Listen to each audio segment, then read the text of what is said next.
Right, ఇక Iran కొత్త supreme leader అయిన ముస్తఫా ఖమేనీ ఆరోగ్య పరిస్థితిపై ఇప్పుడు సర్వత్రా ఉత్కంఠ నెలకొంది. ఫిబ్రవరి 28న జరిగిన భీకర వైమానిక దాడిలో ఆయన తండ్రి అలీ ఖమేనీ మరణించగా అదే దాడిలో ముస్తఫా కూడా తీవ్రంగా గాయపడ్డారు అనే వార్తలు ఇప్పుడు అంతర్జాతీయ స్థాయిలో సంచలనంగా మారాయి.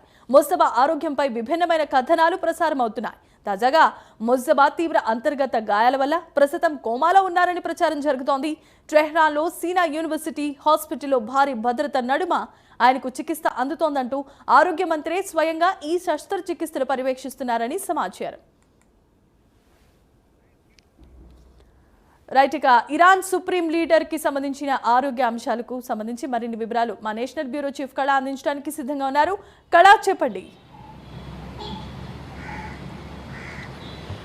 దాదాపు ఏదైతే మనకు ఇరాన్ సంబంధించినటువంటిది అమెరికా ఇజ్రాయెల్ దాడి చేసినటువంటిది ఫిబ్రవరి 28వ తేదీన జరిగినటువంటి దాడిలో అలీ ఖమేనీ మరణించడము, ఆయన కుటుంబ సభ్యులు కూడా అటు కోడలు తర్వాత మరికొంతమంది కూడా మరణించినటువంటిది. ఆ రోజు జరిగినటువంటి దాడిలో ఆయన కుమారుడు ముస్తఫా ఖమేనీ కూడా ఆ సందర్భంలో ఉన్నాడు. కానీ అక్కడ త్రుటిలో తప్పించుకున్నాడు. తీవ్రమైనటువంటి గాయాలతో ప్రస్తుతం తను కోమాలో ఉన్నాడు అన్నటువంటి వార్తలు వస్తుంది.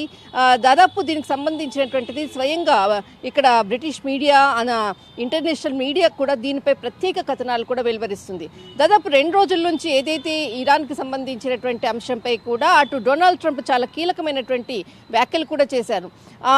దాదాపు మనకు ఇరాన్ అధ్యక్షుడిని ఎన్నుకున్నారు, కానీ మీరు ఇరాన్ అధ్యక్షుడిని ఎన్నుకున్నట్లుగా ఒక ఫోటో ఆయన బ్రతికున్నట్లు మీరు చేయించండి అంటూ కూడా డొనాల్డ్ ట్రంప్ వైట్ హౌస్ వేదికగా 24 గంటల క్రితంగా జరిగినటువంటి ఏదైతే కీలకమైన ప్రసంగంలో కూడా ఆయన మాట్లాడినటువంటి సందర్భం.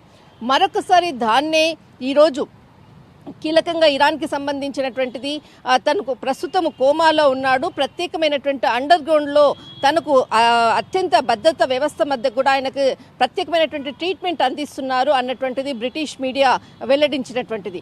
ఎందుకంటే వైమానిక దాడులతో స్థావరాలను అల్లకల్లోలం చేస్తున్నటువంటి యుద్ధ బేరీలో ఎక్కడ అంటే అమెరికా ఇజ్రాయెల్కి సంబంధించినటువంటి సాంకేతిక పరమైనటువంటి టెక్నాలజీతో ప్రతి వ్యక్తి ఎక్కడ ఉన్నారు అన్నటువంటిది ఐడెంటిఫై కూడా క్షణాల్లో కనిపెడుతున్నారు. దీనితో ప్రత్యేకంగా అండర్ గ్రౌండ్లో ప్రత్యేకమైనటువంటి ట్రీట్మెంట్ మధ్యలో నడుస్తుంది అన్నటువంటిది ఇక్కడ బ్రిటిష్ మీడియా వెల్లడిస్తుంది. దీనికి సంబంధించినటువంటిది వెంటనే డొనాల్డ్ ట్రంప్ అతడికి జరిగినటువంటి ఫిబ్రవరి 28వ తేదీన ఏదైతే దాడి జరిగిందో ఆ దాడిలో చాలా తీవ్రంగా గాయపడ్డాడు, ప్రస్తుతం కోమాలో ఉన్నాడు, కానీ అతడు మాట్లాడేటటువంటి స్థితిలో లేడు అన్నటువంటి సందర్భాన్ని ప్రకటించిన వెంటనే ఇటు ఇరాన్కి సంబంధించినటువంటి మీడియా ప్రత్యేక కథనాన్ని కూడా వెలువడించి ప్రత్యేక పోస్టుని ఇటు ముస్తఫా ఖమేనీ ఒక కీలకమైనటువంటి ప్రకటన కూడా చేశాడు. తను ఎప్పుడు కూడా అంటే ఈ ఇరాన్లో ఇంత విధ్వంసం సృష్టించినటువంటి అమెరికా స్థావరాలను కొల్లగొట్టాలి, ఖచ్చితంగా అమెరికాను పై విజయం మనదే అంటూ కూడా, అంతేకాకుండా ఇరాన్ సైన్యానికి కూడా ఎప్పుడు కూడా సపోర్టింగ్గా ఉంటాను అంటూ కూడా, తర్వాత అక్కడ ఉండేటటువంటి ఎవరైతే ఇరాన్కి సంబంధించినటువంటి ఇజ్రాయెల్ చేస్తున్నటువంటి అమెరికాకు సంబంధించినటువంటి వారిపై కూడా నిప్పులు చెరిగినటువంటిది దీనికి సంబంధించినటువంటి కీలక ప్రకటన చేశాడు. నేను బ్రతికే ఉన్నాను, నాకు ఏమీ కాలేదు, నేను ఖచ్చితంగా విజయం సాధించిన తర్వాతనే ఇటు నేను బయటి ప్రపంచానికి వస్తాను అంటూ కూడా చేసినటువంటిది కీలక ప్రకటన. దీనితో ఇజ్రాయిల్ కూడా మరొక కీలక ప్రకటన చేసింది.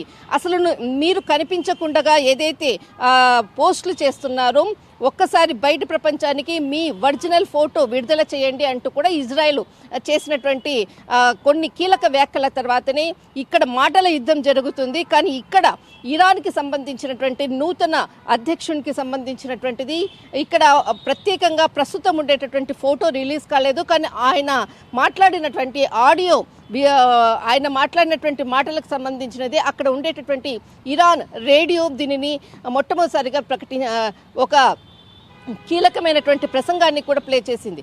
ఇక్కడ దాదాపు అమెరికాకు సంబంధించినటువంటిది అటు ఇజ్రాయెల్ మాటల యుద్ధంతో ఒకవైపు జరుగుతున్నటువంటి సందర్భంలో మరొక వైపు దీన్ని త్వరలోనే ముగింపు చేస్తామంటూ కూడా అమెరికా చేస్తున్నటువంటి వాగ్దానాలతోటి ఇక్కడ ఇరాన్కి సంబంధించినటువంటి ఇజ్రాయెల్ కూడా అనేక స్థావరాల్లో కూడా కొద్దిసేపటి క్రితంగా అమెరికాకు సంబంధించినటువంటి వైమానిక విమానం కూడా ఇటు ఇరాక్ సరిహద్దుల్లో కూలిపోయింది అన్నటువంటిది ఒక బిగ్ బ్రేకింగ్ అని చెప్పవచ్చు.